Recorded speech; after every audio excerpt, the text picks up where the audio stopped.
그들이 오늘까지 이전 풍속대로 행하여 여호와를 경외하지 아니하며 또 여호와께서 이스라엘이라 이름을 주신 야곱의 자손에게 명령하신 율례와 법도와 율법과 계명을 준행하지 아니하는도다. 옛적에 여호와께서 야곱의 자손에게 언약을 세우시고 그들에게 명령하여 이르시되 너희는 다른 신을 경외하지 말며 그를 경배하지 말며 그를 섬기지 말며 그에게 제사하지 말고 오직 큰 능력과 편팔로 너희를 애굽에서 인도하여 내신 여호와만 경외하여 그를 예배하며 그에게 제사를 드릴 것이며 또 여호와가 너희를 위하여 기록한 율례와 법도와 율법과 계명을 지켜 영원히 행하고 다른 신들을 경외하지 말며 또 내가 너희와 세운 언약을 잊지 말며 다른 신들을 경외하지 말고 오직 너희 하나님 여호와만을 경외하라. 그가 너희를 모든 원수의 손에서 건져내리라 하셨으나 그러나 그들이 듣지 아니하고 오히려 이전 풍속대로 행하였느니라. 이 여러 민족이 여호와를 경외하고 또 그 아로 새긴 우상을 섬기니 그들의 자자손손이 그들의 조상들이 행하던 대로 그들도 오늘까지 행하니라. 샬롬, 저는 유치부를 섬기는 이동규 전도사입니다. 오늘 하루도 우리의 삶 가운데 세세히 역사하시는 하나님의 말씀의 능력을 의지하는 우리 되길 소망합니다. 특별히 여름 수련회의 은혜가 우리 가운데 가득하여서 하나님을 의지하고 하나님의 생기가 우리에게 넘쳐나는 하루 되길 소망합니다. 이렇듯 하나님을 믿고 살아가는 우리에게 하나님의 말씀은 삶의 기준이 됩니다. 그런데 오늘 말씀에는 이러한 하나님의 말씀과 계명을 의지하지 않고 자신들의 마음과 생각대로 행했던 사람들이 있습니다. 이들은 북이스라엘의 멸망 이후 아수르에 의해 북이스라엘의 수도인 사마리아에 정착하게 된 사람들이었습니다. 오늘 본문은 그러한 사람들에 대한 성경 저자의 평가가 담겨져 있습니다. 어제 살펴보았던 것처럼 북이스라엘의 수도였던 사마리아에는 하나님의 백성인 이스라엘 자손들뿐 아니라 이방 사람들도 함께 살게 됩니다.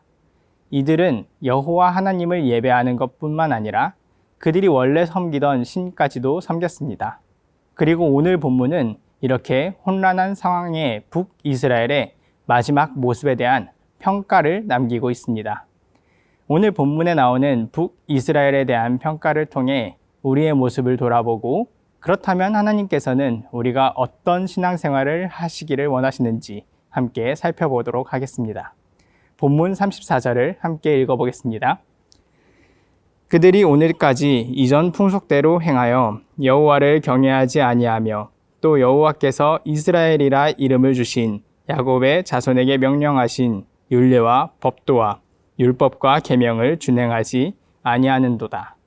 여기에서 그들은 사마리아 땅에 거주하는 사람들을 말합니다.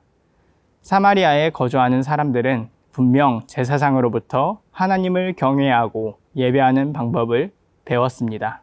32절과 33절에는 사마리아에 거주하는 사람들이 여호와를 경외하였다고 말하고 있습니다. 하지만 그들은 여호와 하나님만을 경외하지 않았습니다. 여전히 그들의 풍속을 따라 자신들의 신도 섬겼습니다. 오늘 34절에서는 그런 그들을 향해 그들이 여호와를 경외하지 않았다라고 평가하고 있습니다. 오늘 본문은 하나님을 예배하는 사람의 마음이 어떠해야 하는지 분명하게 말해주고 있습니다. 우리 삶에도 얼마나 많은 이전 풍속이 우리의 신앙생활과 함께 공존하고 있나요? 하나님을 의지하는 것보다는 나의 힘과 생각을 의지하기에 급급한 우리의 모습을 발견하게 되지는 않나요? 하나님을 예배한다고 고백하고 예배드리면서도 하나님만큼 아니면 하나님보다 내 마음속에 두고 있는 것이 있지는 않나요? 오늘 말씀은 하나님을 경외하면서도 다른 것을 더 의지하고 신뢰하고 싶은 두 마음에 대해서 경고합니다. 하나님과 하나님이 아닌 것을 동시에 섬길 수는 없습니다. 오늘 그렇게 하나님을 경외하고 있는 사마리아의 사람들을 향하여 본문의 저자는 그들이 여호와를 경외하지 않았다고 평가하고 있습니다. 이스라엘 땅에 사는 백성들은 그들의 하나님이신 이스라엘의 여호와 하나님만을 예배해야 합니다. 하나님은 이 땅에 사는 야곱의 자손들에게 이름을 주시고 그들이 지켜야 할 율례와 법도 율법과 계명을 주셨습니다.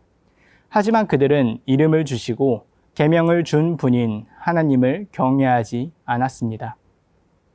그렇다면 하나님께서는 북이스라엘 백성들이 어떻게 하나님을 경외하기를 기대하셨을까요? 본문의 저자는 이스라엘 백성들에게 자신들의 풍습을 따르지 말고 하나님만을 경외할 것을 3번에 걸쳐서 강조합니다. 35절과 36절 말씀을 함께 읽어보도록 하겠습니다.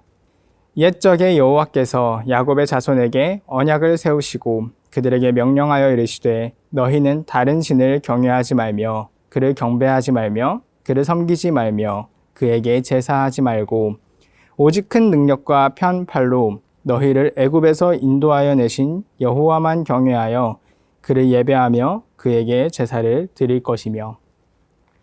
하나님은 이스라엘 백성들이 다른 신은 경외하지 않고 하나님만을 예배하기를 원하셨습니다. 이스라엘 백성들에게 하나님은 어떤 하나님이셨나요? 이집트에서 종으로 있을 때 아무도 알아주지 못하던 민족인 자신들을 구원해 주신 구원자였습니다. 하나님은 이스라엘 백성이 자신들의 구원자이신 여호와만을 경외하기를 원하셨습니다. 자신들의 풍속을 따라서 예배하는 것이 아니라 하나님의 언약과 하나님의 명령에 따라서 예배하기를 원하셨던 것입니다. 이집트에서 구원하신 하나님은 이스라엘 백성들에게 계명을 주셨습니다. 그 계명 중 첫째 되는 계명이 바로 나 이외에 다른 신을 섬기지 말라는 것이었습니다. 본문 저자는 이 첫째 되는 계명을 통해 이스라엘 백성들이 하나님 외에 다른 신을 섬기지 말 것을 당부합니다.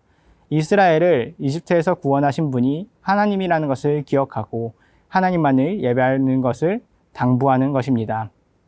사랑하는 성도 여러분, 우리의 구원자 되신 하나님을 온전히 바라보는 우리 되길 소망합니다. 우리를 구원하신 하나님은 오늘도 우리의 삶 가운데 세세히 역사하십니다. 그런 하나님께 우리의 시선을 고정하시기 바랍니다.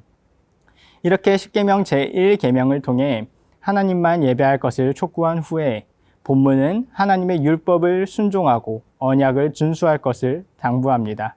본문 37절부터 39절까지의 말씀입니다.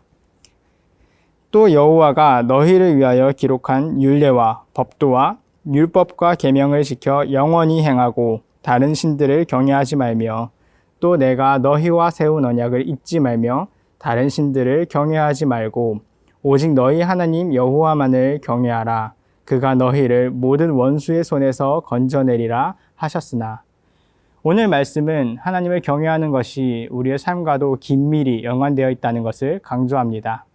하나님을 경외하는 사람은 하나님의 율법과 언약을 준수하는 사람입니다. 하나님을 경외하는 이스라엘 백성들은 하나님께서 기록하신 율례와 법도, 율법과 계명을 지켜 행해야 했습니다. 그리고 이 하나님의 언약을 기억해야 했습니다. 이 하나님은 어떤 하나님이신가요? 모든 원수의 손에서 이들을 건지시는 분입니다. 이전에 이집트로부터 다른 여러 위험으로부터 이스라엘을 구원하신 하나님은 앞으로도 이들의 하나님이 되셔서 이들을 구원하실 것입니다. 하나님을 경외하는 것은 단순히 하나님만을 예배하는 것 이상을 우리에게 요구합니다. 하나님의 백성들은 하나님의 말씀에 순종하며 하나님의 언약을 기억해야 합니다. 그때 우리는 하나님의 구원을 바라볼 수 있습니다. 그런데 사마리아의 이 사람들은 어떻게 했나요? 본문 40절, 41절 말씀입니다. 그러나 그들이 듣지 아니하고 오히려 이전 풍속대로 행하였느니라. 이 여러 민족이 여호와를 경외하고 또 그 아로새긴 우상을 섬기니 그들의 자자손손이 그들의 조상들이 행하던 대로 그들도 오늘까지 행하니라. 이들은 하나님의 말씀을 듣지 않고 오히려 그들의 이전 풍속대로 우상을 섬겼습니다. 41절 말씀은 이런 그들의 행동에 대하여 신랄한 보고를 합니다. 사마리아에 있는 여러 민족들은 여호와를 경외하는 동시에 그들의 우상을 섬겼습니다. 그리고 그런 행동이 이 본문이 기록되고 있는 지금까지도 그들의 자녀와 자녀를 거듭하여 이어지고 있다고 말하며 북이스라엘에 대한 평가는 끝이 납니다. 열왕기 저자가 보기에 북이스라엘이 멸망한 가장 큰 이유는 여호와를 경외하지 않은 것이었습니다. 여호와를 경외하는 것은 단순히 하나님을 예배하는 것만을 의미하지 않았습니다. 여호와를 경외하는 것은 오직 하나님께만 향하는 한 마음을 갖는 것을 의미합니다. 그리고 여호와의 계명과 율법을 지키며 언약을 준수하는 것이었습니다. 오늘 하나님은 우리가 하나님을 경외하기를 원하십니다. 하나님만큼 혹은 하나님보다 더 사랑하는 것이 있다면 그것을 내려놓고 하나님의 말씀을 따라 하나님의 언약을 신뢰하며 살아가는 오늘 하루 되시길 바랍니다. 그래서 하나님의 구원의 역사가 우리 삶에 가득히 나타나는 우리 모두 되길 바랍니다. 함께 기도하겠습니다. 사랑이 많으신 하나님, 북이스라엘의 마지막 이야기를 읽으며 우리의 삶을 돌아봅니다. 하나님보다 사랑하는 것이 있다면 주님의 구원의 첫 기쁨을 기억하며 내려놓는 우리 되게 도와주시옵소서. 이전의 풍속에서 벗어나서 하나님만 예배하며 살아가는 주님 안에서 새로워진 삶을 살아가는 우리 되게 하여 주시옵소서. 예수님의 이름으로 기도드립니다. 아멘.